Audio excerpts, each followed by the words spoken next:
In the criminal justice system, the people are oppressed by two separate but equally important groups: the police, who defend private property, and the policymakers, who criminalize disobedience. These are their stories.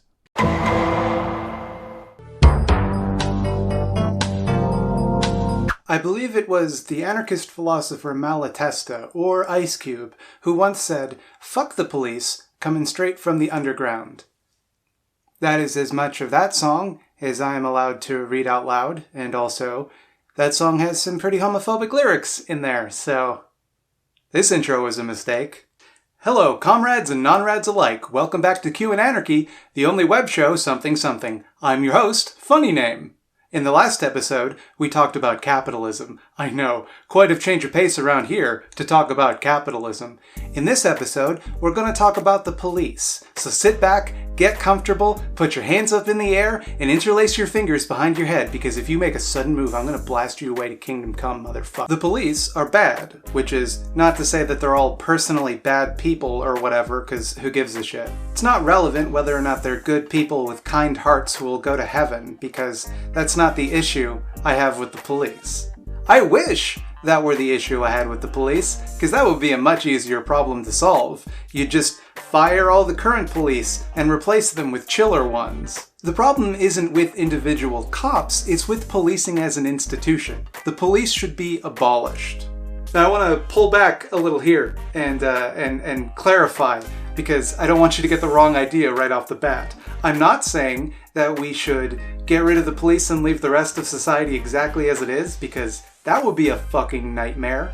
Nor do I think crime will go away in an anarchist society. There will always be crime or antisocial behavior, and we have to do things to prevent and curtail that behavior. There's still going to be people who are tasked with stopping murder, so just chill. Nor do I think we should do violence to the police. I just think they should lose their jobs. It's not the end of the world. Sorry if I sound offensive, I'm just anticipating this video being played against me in court someday. Here's what I want. We should abolish the police, and, there's an and to that sentence, replace them with a more egalitarian institution that serves the few socially necessary aspects of policing without the ridiculous special privileges police are given now. What are a police? It's a group of people, usually uniformed, given certain legal powers by the state. Namely, they can do violence, and they're allowed to arrest you. Insofar as the state can be said to hold a monopoly on the legitimate use of violence in a given territory, the police are the people trusted to actually wield that violence. They make sure that the state's rules are obeyed under penalty of injury, incarceration, or even death. The police are the foot soldiers of the hierarchical institutions that anarchists seek to overthrow, particularly the state and capital.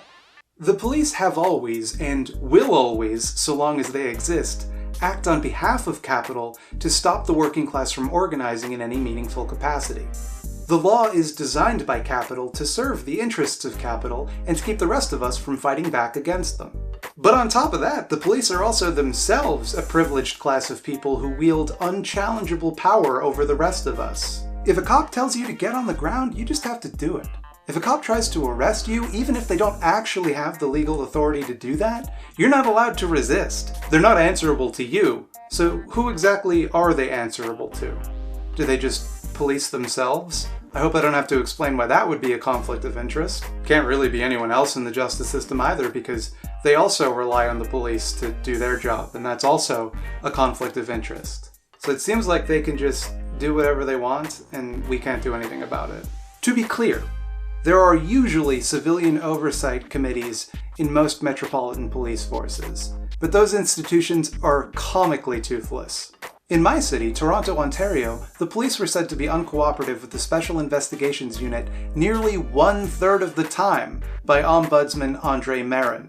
That's just one city. Let's pick another city out of a hat. New York. I picked New York because it's my first association with the word city. And guess what?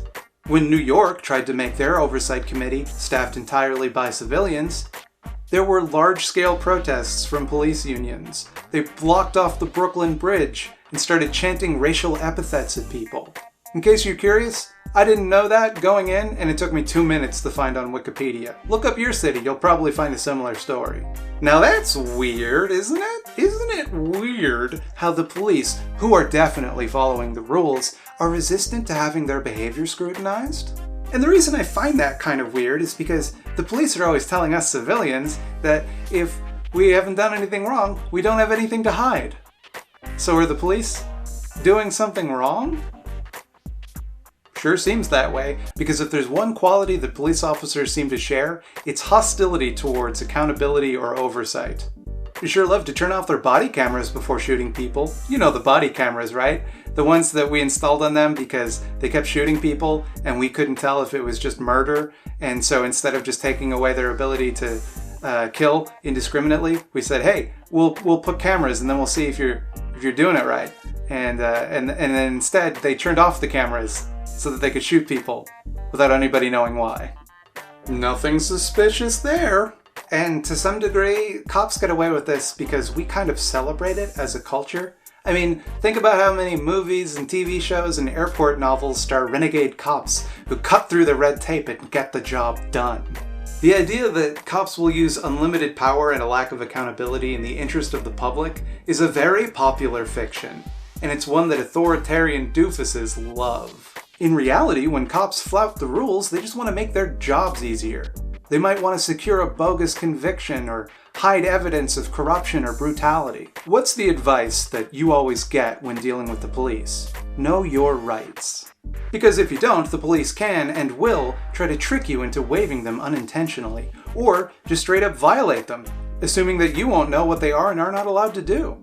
Now I ask you, does that sound like the behavior of someone who is protecting and serving you? Because to me, it sounds like the behavior of someone with an adversarial relationship to the public. Which begs the question, who are police really protecting and serving? I mean, it doesn't actually. I'm just using the phrase beg the question wrong to annoy pedants. Have you ever tried to contact the police about, like, stolen goods or a break-in or a mugging? They'll come and they'll file a little report, and then they'll put that away somewhere and forget about it. On the other hand, if someone poops in a Tim Hortons, that will be front page news for a week. The justice system will spring into action and make sure that that pooper is brought to justice. Poop justice. You know, I worked at a Tim Hortons in university. Oh, that's a real Canadian sentence. Here's the weird thing. We were never told to give cops free coffee. I mean, that wasn't part of the rules. But management always did. And I guess that's not that weird. I mean, a lot of people consider cops heroes, but a lot of people consider firefighters heroes too, and we didn't give firefighters free coffee, even though the franchise owner was himself a volunteer firefighter. Isn't that weird? Now, I'm not saying that there's a secret conspiracy wherein Tim Hortons controls the police. There's a very public conspiracy wherein Tim Hortons controls the police. But not just Tim Hortons, all of Capital. But Tim Hortons more than most because, you know, they serve donuts. Police enforce the law. That's kind of their whole main thing. And who makes those laws? Politicians. And who subsidizes politicians' campaigns? Rich doofuses. It's always been rich doofuses. Hey, do you know why cannabis is illegal in the United States? It's not because there was some study that said it was dangerous or it had bad health effects. It's because William Randolph Hearst, a rich newspaper tycoon and jackass, thought that the production of hemp interfered with his pulp and paper business. Also a variety of racial and economic factors I don't really want to get into right now. So he used his considerable wealth and influence over the media to launch a huge smear campaign to make cannabis look like it would make you murder people. And I gotta tell you, it doesn't do that. The worst thing that cannabis does is it makes Adult Swim seem a lot funnier than it actually is. According to the ACLU, 7 million people were arrested from 2001 to 2010 for the possession of marijuana, making up more than half of all drug arrests. All of this despite the fact that 64% of Americans believe that pot should be legal. And not just bleeding heart leftos like me either. A majority of Republicans believe it should be legal. In fact, the majority of Americans have believed it should be legal since 2011. That's across 3 presidential terms and 2 presidents, one of whom admitted to smoking marijuana while in college. And yet, somehow, on a federal level, nothing has been done. And it gets worse. Despite the fact that black people and white people tend to consume marijuana at the same rates, black people overall are 4 times as likely to be arrested for possession of marijuana. And I say overall because in some states, that number jumps to 8.5 times as likely. And I could do a whole video about the way that the law selectively targets minorities, but I don't actually need to do that because if you pay attention to the world even slightly, you already know that. Of course, nowadays, it's not paper barons who are encouraging the mass arrest of people of color for their own profits. It's private prisons. A phrase that is so horrifying, it should only exist in a grim satire of capitalism, but alas, is real and is a $74 billion industry.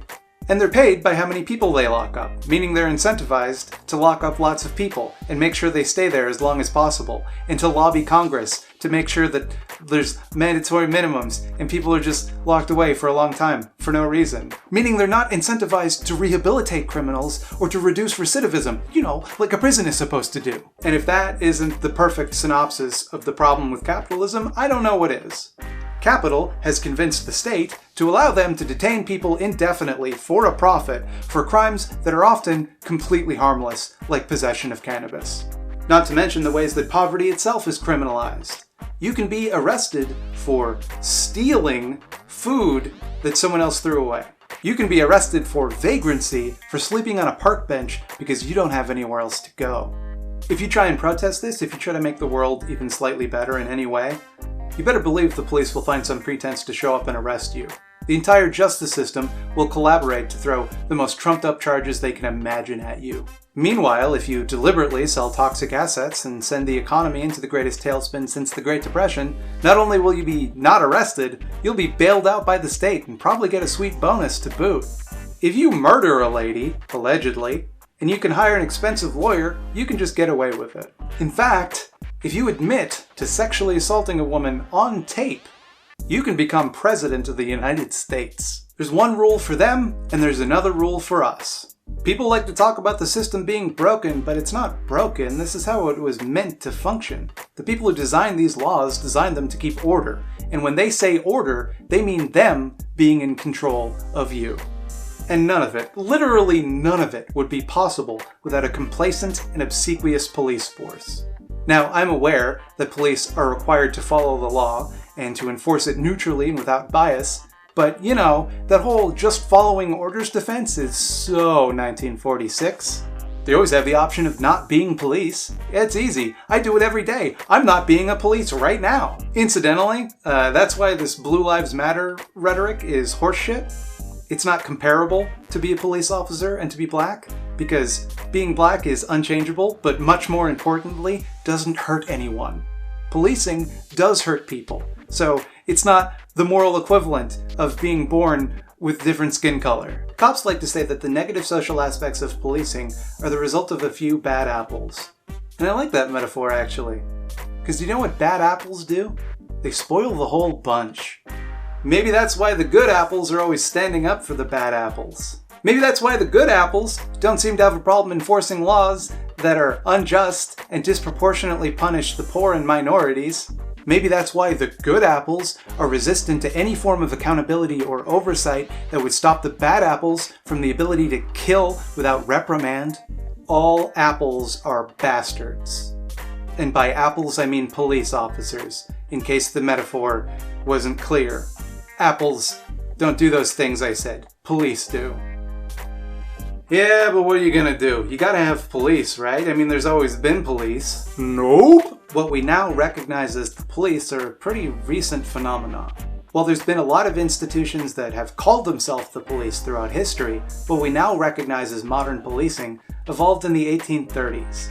Sir Robert Peel established the first modern police force in 1829 in London, meaning a group of uniformed and badged people whose job it was to uphold the law. That's why police in the jolly streets of London town are called bobbies, and also I think why French fries are called chips. I'm not sure about that.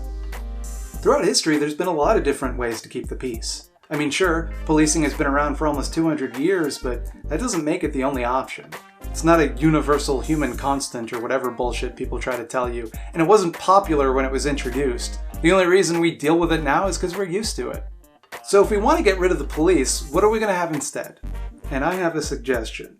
Voluntary community self-defense. A community-managed, rotating group of people who temporarily take on the responsibility of keeping their community safe. Recallable at any time should that community feel that they are no longer fit to carry out their duties. That way, lawkeepers and the public would not be adversarial. They'd be the same thing. And also the lawkeepers wouldn't be a special privileged class of people above the public that they supposedly serve. We should also focus on eliminating the root causes of antisocial behavior. People shouldn't be poor enough to have to rob each other. People who are mentally ill should be able to get treatment before a violent episode. Addiction should be treated as a health issue, not a legal one. Getting an armed thug to lock people in a little box isn't a solution to those problems. And as long as it's the only option we're willing to consider, violent crime will always run rampant, which the state will use as an excuse to take more and more drastic steps and eliminate more and more of your civil liberties in the name of stopping crime.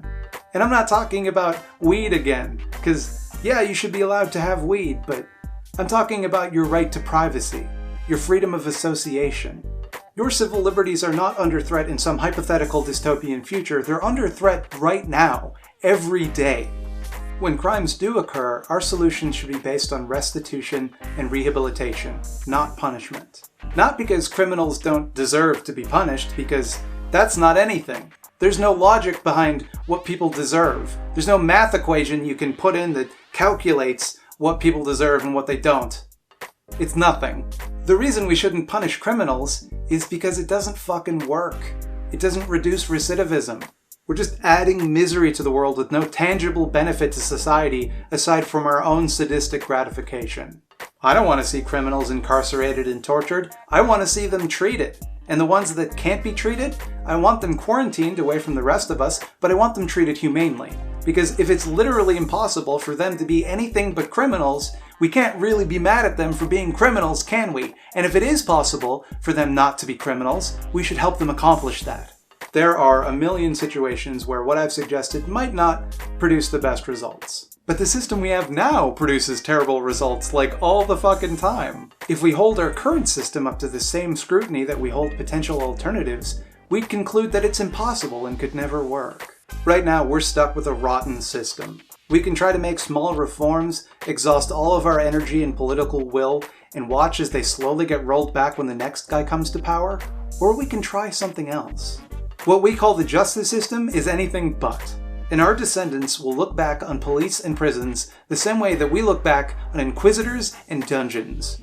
Barbaric methods of social control that the powerful use to scare everyone else away from challenging them. The police are not the heroes of this story, they're not even the villains, they're the henchmen. They're the Bebop and Rocksteady of neoliberalism, but I guess more so Bebop, because he's a pig. I don't know how to end this video. I've talked for a very long time about the police and I'm still mad. And I want to say a special thank you to whatever cop from the Toronto Police Service was forced to watch this video. I'm sorry it was a big waste of your time because I didn't say anything illegal. And I know your time is very valuable at the Toronto Police Service because when people from the gay village came to you and told you that there was probably a serial killer running around killing people, you didn't do anything about it and people died needlessly. And then you turned around and blamed the community for not cooperating enough. So, I guess what I'm saying is, fuck you?